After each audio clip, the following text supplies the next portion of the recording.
Gate, এটা হচ্ছে বাবে ইসমাইল ইব্রাহিম, তারা এইখান থেকে আসা করে এই গেট থেকে। ওই পাশের থেকে লাশ ঢোকে, ওই পাশের থেকে লাশ ঢোকে, সামনে জানাজা হয়, ওই জায়গায় জানাজা হয়, বুঝছেন? হ্যাঁ হ্যাঁ হ্যাঁ। আর এই যে বাড়িটা না, এটা এটা হচ্ছে যে বিভিন্ন দেশের রাষ্ট্রপ্রধানরা আসে না বাদশাহী মেহমান হিসাবে, তাদেরকে এইটাই রাখা। আর এইটা এই যে যেটা না, এটা ইমামরা এসে রেস্ট নেয়, এটা হ্যাঁ। আর এই কর্নারে একটা পাহাড় ছিল, এটা এখন অল্প একটু আছে। এটা হচ্ছে জাবালে কমারও বলে, জাবালে আবু কুবাইসও বলে, বুঝছেন? এই পাহাড়ের উপর বসে আল্লাহ রসুল সাল্লাল্লাহু আলাইহি ওয়াসাল্লাম 2বার পরীক্ষা দিয়েছে। পরীক্ষা মানে আবু জেহেল 2বার আল্লাহ রসুলকে পরীক্ষা করছে। একবার করছে যে হে মোহাম্মদ, একদিন সকালবেলা আর কি 9টা-10টার দিকে আসছে, মানে দিনের বেলা এসে বলতেছে, এদিকে খেয়াল করেন, নবী করিম সাল্লাল্লাহু আলাইহি ওয়াসাল্লাম এক হাতে খেজুর রাখছে আর এক হাতে বিচি রাখছে, খেয়ে খেয়ে বলছে, মোহাম্মদ তোমার হাতে কি? ওইটা যদি কালেমা পড়ে তাহলে আমি মুসলমান হব। বলতে ঠিক তো? যে হ্যাঁ। তো নবী করিম সাল্লাল্লাহু আলাইহি ওয়াসাল্লাম প্রথমে বিচিটা এইভাবে ঘুরে দিচ্ছে, বিচিটা কালেমা পড়া শুরু করছে। তখন বলতেছে, মোহাম্মদ তুমি তো ভালোই জাদুকর হয়েছে। এরপরে তো ওই খেজুরটার নাম সবাই আবু জেহেল খেজুর রাখছে। হ্যাঁ, আপনি দোকানে যেয়ে বলবেন আবু জেহেল খেজুর আছে, ওরা বের করে দেবে আবু জেহেল খেজুর। ওটার নাম অন্য নাম আছে, কিন্তু আবু জেহেল খেজুর নামে সবাই চেনে। এরপরে আর একদিন নবী করিম সাল্লাল্লাহু আলাইহি ওয়াসাল্লাম ওই পাহাড়ের উপর এক সাহাবী থাকতো, তার নাম আবু কুবাইস। তার সঙ্গে এসে গল্প গুজব করতো। একদিন এসে বলতেছে, মোহাম্মদ তুমি যদি আকাশের চাঁদটাকে দ্বিখণ্ডিত করতে পারো তাহলে আমি মুসলমান হব। বলতেছে ঠিক তো? হ্যাঁ ঠিক। আল্লাহ রাসূল সাল্লাল্লাহু আলাইহি ওয়াসাল্লাম প্রথমে একটু পেরেশানি হয়ে গেছে। আল্লাহ পাক রব্বুল আলামিন জিবরাইল আলাইহিস সালামকে পাঠিয়ে দিয়েছে যে হাবিব আপনি শুধু ইশারা করেন, দায়িত্ব তো আমার। তো নবী করিম সাল্লাল্লাহু আলাইহি ওয়াসাল্লাম শুধু চাঁদ 2 আঙ্গুল দিয়ে ইশারা করছে, চাঁদটা একেবারে 2 ভাগ হয়ে গেছে।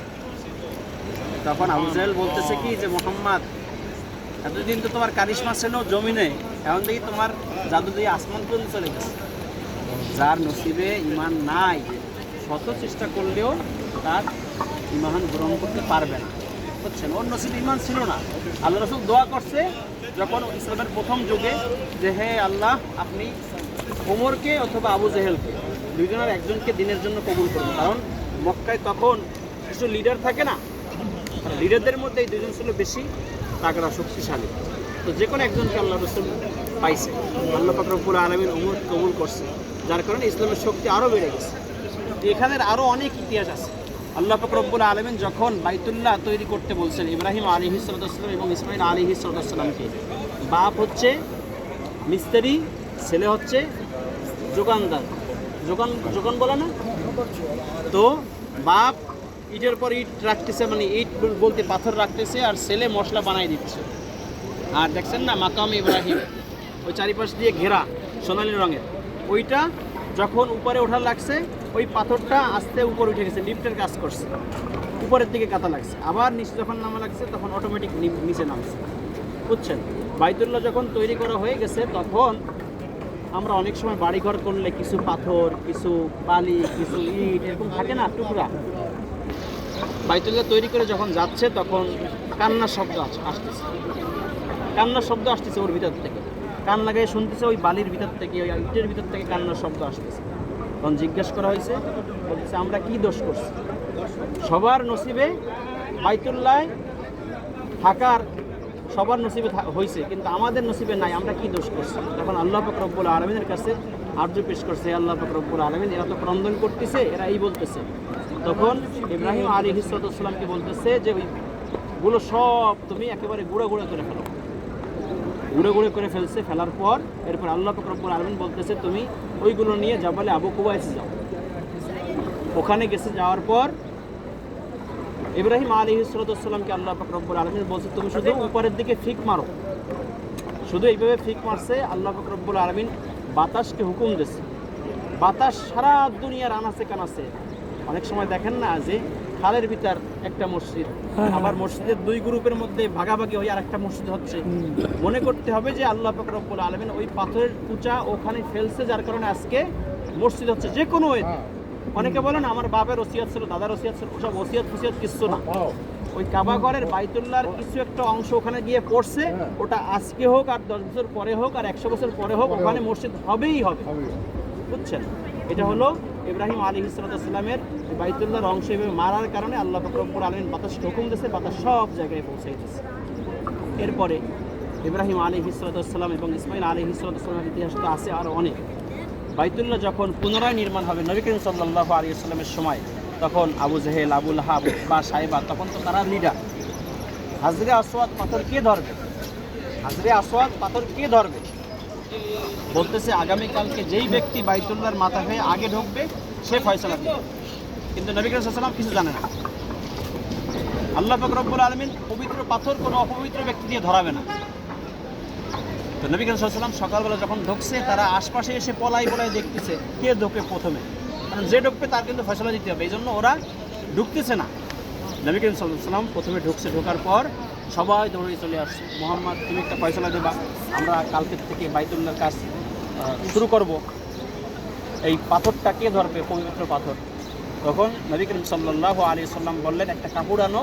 একটা কাপড় বিছাই দিয়েছে, দেওয়ার পরে কাপড়টা যখন চারকোনা বলছে 4 লিডারকে ধরতে, 4 গোত্রের 4জনকে ডাকছে, তাইকে 4 কোনা ধরতে বলছে।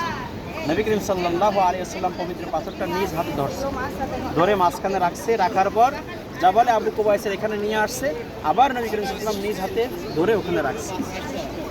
আবার যখন বাইতুল্লাহ নির্মাণ হয়ে গেছে, তখন আবার নবী করিম সাল্লাল্লাহু আলাইহি ওয়াসাল্লাম সেম যে প্রক্রিয়া, ওটা বলছে 4 লিটার আসো, কাপড় বিছাই দিয়েছে, 4 লিটার ধরছে, নবী করিম সাল্লাল্লাহু আলাইহি ওয়াসাল্লাম নিজ হাতে ওখান থেকে আবার মাঝখানে রাখছে, ওখানে নিয়ে গেছে, নিয়ে যাওয়ার পর আবার তিনি নিজ হাতে লাগাই দিয়েছে। আল্লাহ পাক তার জান্নাতি পাথরটাকে কোনো অপবিত্র লোক দিয়ে ধরাবে না, যার কারণে মুহাম্মদ সাল্লাল্লাহু আলাইহি ওয়াসাল্লামের কৌশল তারা অবলম্বন করছে, এটা যে কোনো হয়তো হয়েছে। এরপরে বাইতুল্লাহ তৈরি করা হয়েছে 4টা পাহাড়ের পাথর দিয়ে, 4টা পাহাড়ের পাথর দিয়া, লেবাননের লুবনান পাহাড়, জুদি পর্বত, তুর পর্বত আর জাবালে নূর, এই 4টা পাহাড়ের পাথর দিয়ে বাইতুল্লাহ তৈরি করা হয়েছে।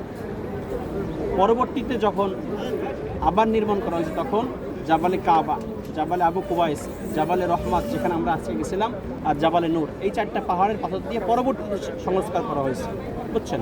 প্রথমে যখন ইব্রাহিম আলাইহিস সালাম এবং ইসমাইল আলাইহিস সালাম করে, তখন কিন্তু জুদি পর্বত, লুবনান পর্বত, লেবাননের লুবনান পর্বত এবং জাবালে নূর যেটা কোরআন নাজিল হয়েছে, জাবালে তুর যেখানে মুসা আলাইহিস সালাম আল্লাহর সঙ্গে কথোপকথন করত, এই 4টা পাহাড়ের পাথর দিয়ে আল্লাহ রব্বুল আলামিনের ঘর প্রথমে নির্মাণ করা হয়।